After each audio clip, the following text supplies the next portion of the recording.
on the record just in case. Let me go on and set the mood. Warhorn, I'm not quite feeling ranty. I'm not feeling like hitting the battlefield. And maybe that's what I need to talk about. Anime. Anime, you ready? Okay, first off, I want to thank y'all for joining us in the congregation of the mighty, the home of the stubborn minority, the place where your hustle builds muscle. This is, Giami Journey Media. I am your host, Brother High Tim, and of course, you know this is Daily Toast, and I want to say, great Ujima, and I want to give all the Ujima born a round of applause. And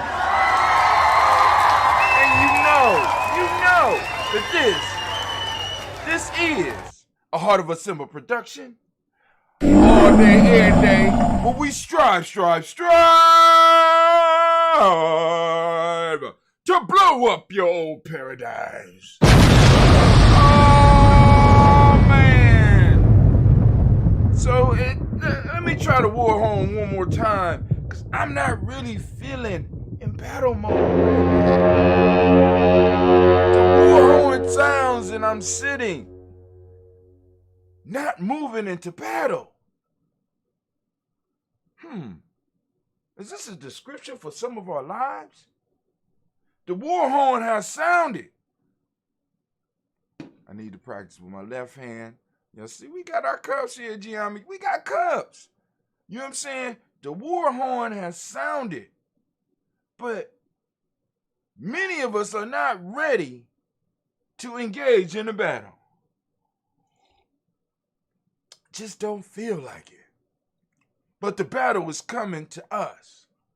Now, last night, we had the folktale. Oh, snap. Oh, wait a minute. Y'all gonna have to bear with me. I didn't give the family the proverb of the day. The wolves and the sheep. Why should there always be this fear and slaughter between us? Said the wolves to the sheep. Those evil disposed dogs have much to answer for. So now I never understood in reading the Townsend version why they said disposed dogs. Why are they disposed?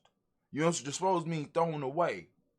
But we found out in one of the stories last night that the dogs are disposed because the sheep and the wolves did a hostage exchange.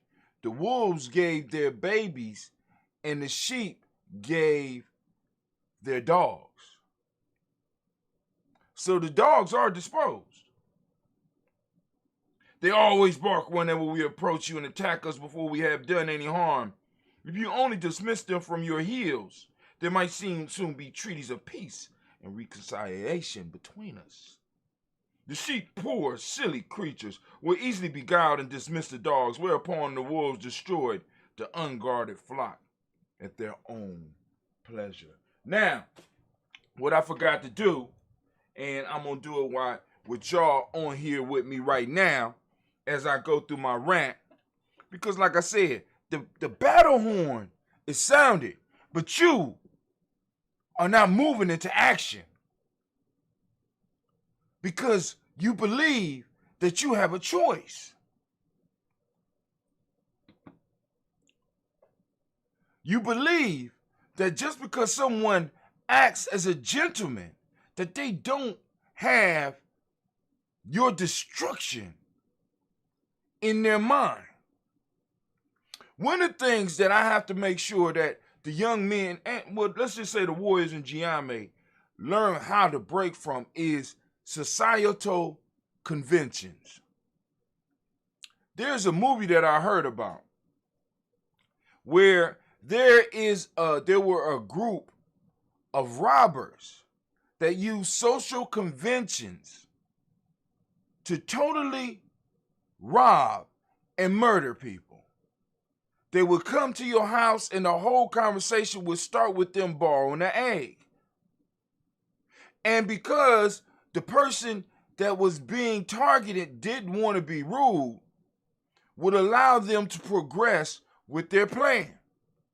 because there was no social means of protecting yourself without appearing to be rude. See, we don't understand, right, that somebody can smile and cut your throat. They could be very polite and bow and be the most dastard bastard on this planet. We believe that we have choices because people are being kind to us. It means that we're not at war. It means that some of the stuff that we talking, that people like Brother Hatim is talking, is foolishness. We're not at war. I don't have to go to war. I don't have to prepare for battle. That darky Hatim don't know what he talking about. These people love me. He don't know what he talking about.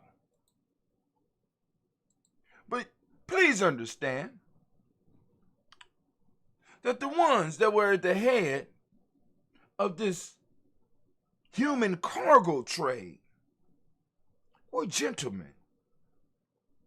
You know, when you telling young men that they need to be gentlemen, right? The same gentlemen that would let the ladies go into the house first. They will open the door to let the lady go into the house first. Do you know why they did that? Just in case there was an ambush waiting for them, the woman would catch the bullet or catch the blade first. You know, come on now, family. Please understand. You at war, the Warhorn has sounded, and you chilling with me, drinking your coffee. You think you have a choice. You really don't have a choice. Only thing Giammi trying to do is trying to get you prepared, right? Because I don't want you to be shocked. Brother Kwame says, it's not what you are doing when you're doing what you're doing. It's what you're doing when you look like you're doing what you're doing. Express yourself. I am still amazed at how fast this man could turn this shit out. I thought he done, but really he quoted a song, which is a very powerful song. But express yourself. But the point that I'm trying to make is this, family, is this. We're at war, and we don't realize it. We're caught on social conventions. We're caught on the fact that I'm supposed to be polite. You're supposed to be polite, right? Supposed to be polite. When polite doesn't mean that you have to go with everything that someone tells you. I bet you Mitch McConnell is a gentleman. I bet you a lot of the people in the KKK are gentlemen. And they're very nice. You know what I'm saying? Some of these policies that they push, that work against you, are pushed very politely. Come on, fam.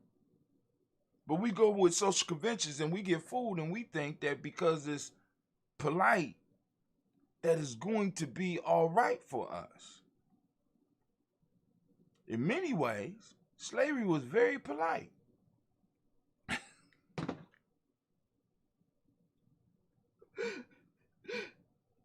It was very polite.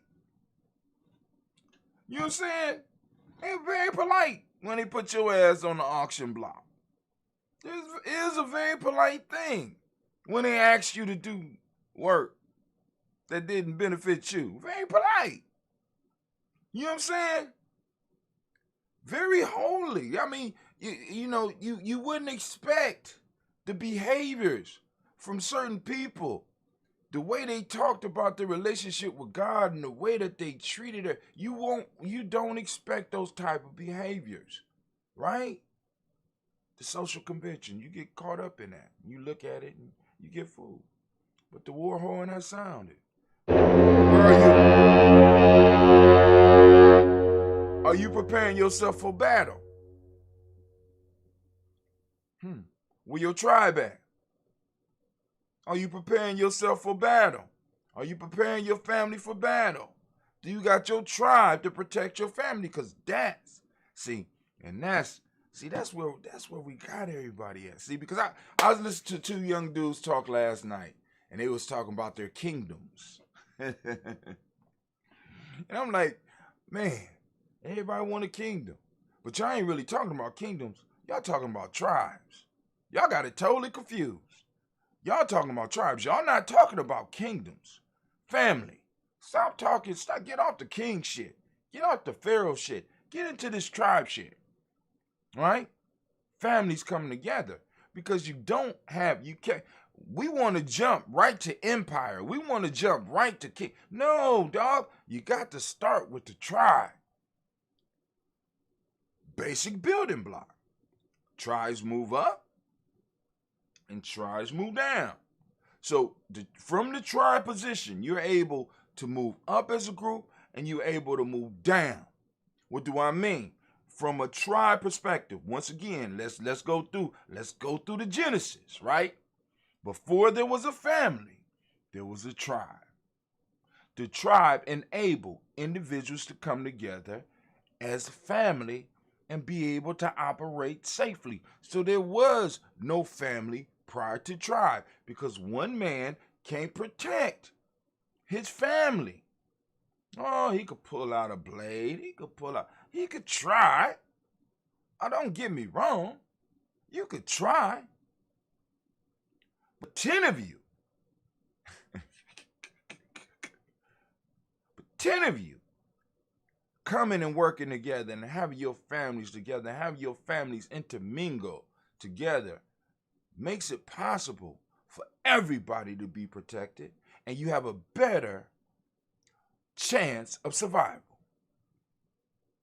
That's tribe moving down. So the tribes will be able to move down into the families. The families will produce strong individuals, but also tribes move up. Tribes can combine with other tribes and form villages. Villages could come together and form cities. Cities come together, form states.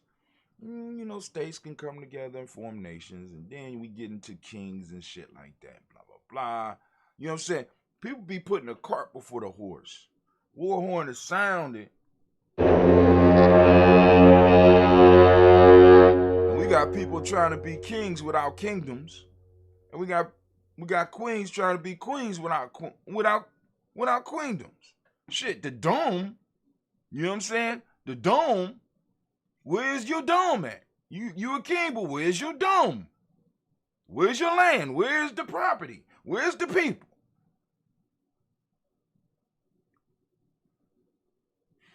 Tribe building, family. We coming out with the course.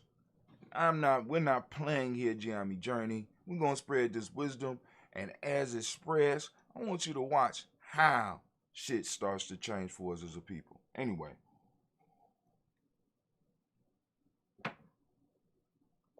Let's get to the toast. You're losing viewers, but like I said, family, people are coming over. Oh, tonight we have Blunt Talk. I don't know exactly what the subject is going to be yet, but we're going to start advertising it. As a matter of fact, I'm going to set the advertisement before I leave. This Nia, we will be having word from Miss Tracy. We're going to have mindset and motivation.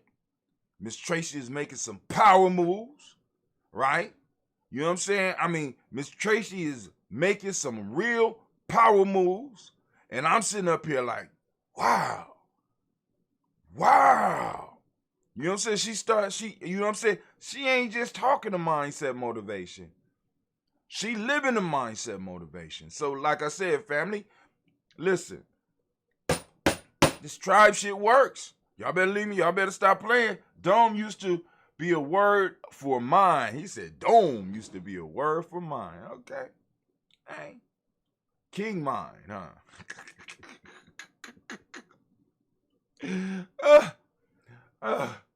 I thought dome was a big head. Which is a piece of property. Kwame, it's not the mine, it's a head. The dome is a piece of property. Look, he got a big old dome. But anyway, family, I want to welcome you to Giammi Journeys. If this your first time with us on the Daily Toast, family, we come together and we toast our ancestors. We have a little bit of fun. When we have time, we have conversation. We open up the lines. We obviously don't have time today because I'm running late. Let me explain why I'm running late. Let me first sound the war horn.